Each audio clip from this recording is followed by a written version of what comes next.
this reading of the gospel, Matthew 22, 34 through 40. When the Pharisees heard that he had silenced the Sadducees, they gathered together, and one of them, a lawyer, asked him a question to test him.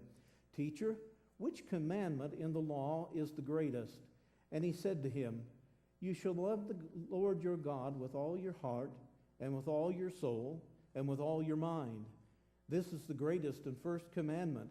And a second is like it. You shall love your neighbor as yourself. On these two commandments hang all the law and the prophets. And this is the word of God for the people of God. Thanks be to God. Please be seated.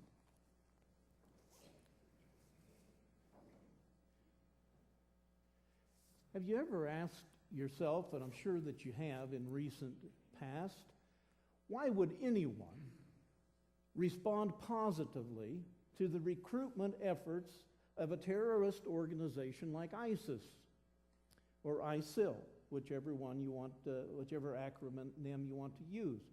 You know, why would you join a religious movement and they say that their movement is based in fundamentalist Islam, and of course there's a majority of the Muslim world that would say that all they do is abuse and misuse the Islamic faith.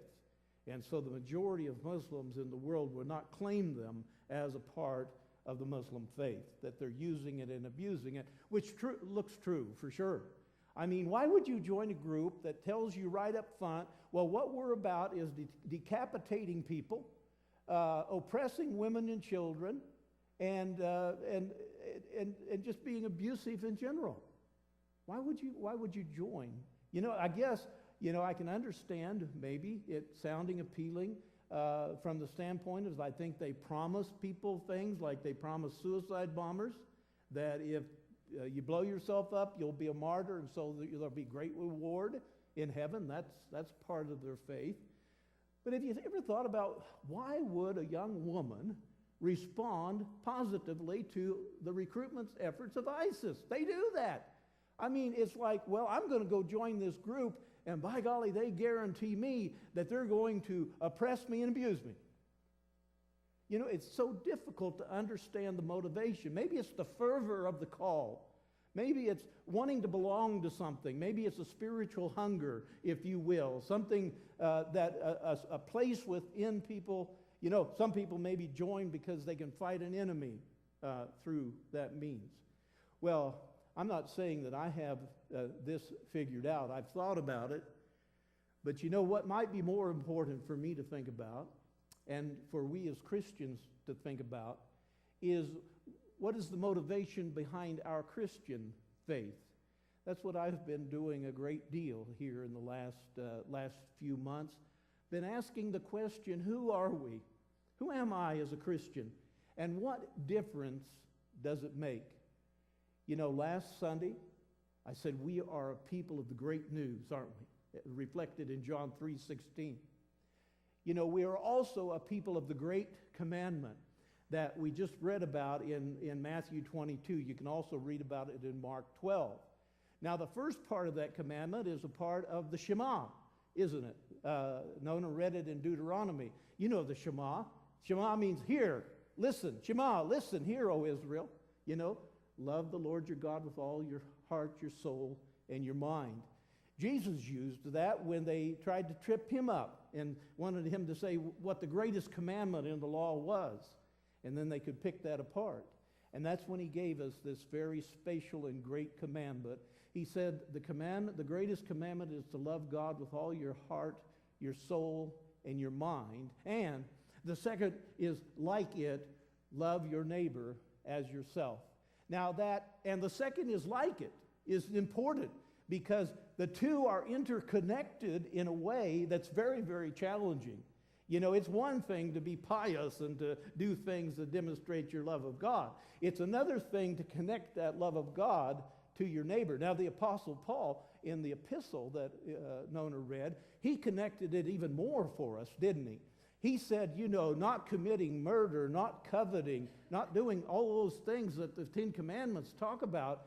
He said, That's what this loving your neighbor and loving God is all about. If you do one, you fulfill this great commandment, and you've taken care of the 10 commandments. You've taken care of all of the law. And so the connection between loving God and loving our neighbor, they are inseparable, you might say. They are inseparable. I've been trying to think about some ways, and I use this in radio devotions next week. How many people here listen to the radio devotions either on the radio or on the website? Show me again. Thank you for doing that. That's greatly, greatly appreciated. But anyway, headline news this past week. I was looking at some of that. You know, I think loving your neighbor is exemplified in this high school teacher in Lacey, Washington. Did you read about this? This high school teacher, there was a student in the Lacey, Washington High School, came into the school with a firearm, shot it in the air, and this high school teacher tackled the student, took him down. But now here's what I think was really special, is that this high school teacher was very humble about what he did. And he said, my first thought was I need to protect my kids from this shooter. But he said, my second thought was, I need to help this other student that is the shooter. And he said, well, as I was laying there on top of him, I was telling him, just relax, we're going to get you some help. Wow. You know, that is an example of loving your neighbor. You know, not only was he concerned for the students, he was also concerned for the shooter, who happened to be a student. It all turned out pretty well. Sometimes those things don't turn out so well. You just go back to the Sandy Hook Elementary School shooting. That is still in our hearts and on our minds. You know, the teachers at Sandy Hook that died, they died shielding their students. You know, that just, there's no other way of saying what Jesus said in a more real way, that no greater love does one have than to lay down one's life for one's friend. But these teachers just didn't all of a sudden have this kind of caring.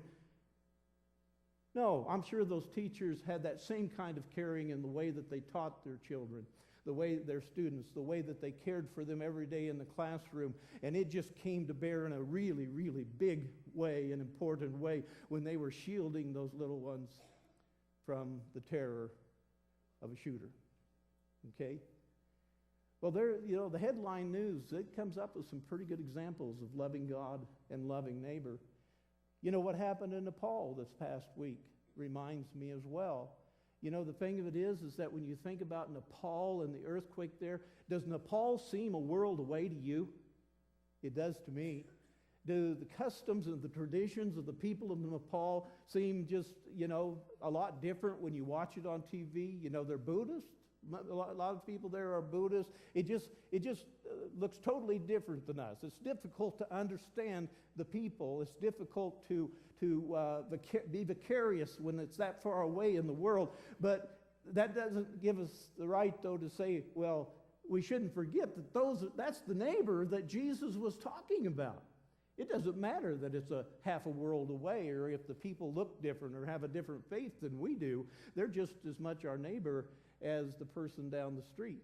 But it's difficult because we can't just take a casserole down the street and pass it off, or even drive across the state or a couple of states and help with a house that needs rebuilt because of a tornado or whatever.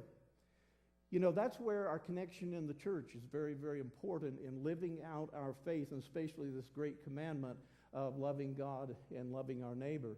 You know, I think most denominations have some kind of connectional structure that allow us to love our neighbor even though it's a half a world away. In our case, in United Methodism, it's the United Methodist Committee on Relief.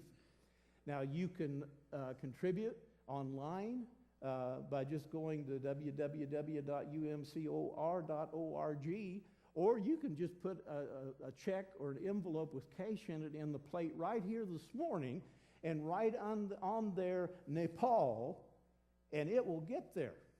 And it will do some pretty fantastic things. You know, the Mennonites are good. The Roman Catholic Charities are good. There's just a lot of movement out there in the Christian church that reaches out in some powerful ways. Of course, UMCOR is the best. You know, yeah, it's the best. There's no doubt about that. Well, here's what I want to leave you with. I've lifted up some examples of ways people have exemplified loving God and loving their neighbor, and also a way that we could today love our neighbors in Nepal. But here's the question I'd like for you to take with you, okay? What does a person look like? And what does their life look like when they get up every morning and intentionally love God and love their neighbor? Now, the reason I'm asking you is that I'm thinking you're probably like me. That hasn't been a big part of my agenda. Now, if it is a part of your agenda, good for you. I'm glad that it is, but if we stop to think about who we are as Christians and what difference does it make, we have to think about this great commandment. I'm usually up and I'm putting together an agenda that's more about me making my way through the day for my sake than it is about loving God or loving my neighbor. Okay?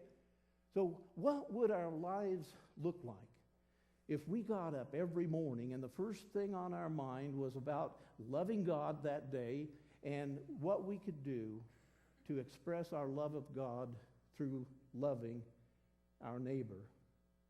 You know, as Christians, the intentionality in that is a very, very important thing. Now, I don't think we have to give up our job and move to Tibet.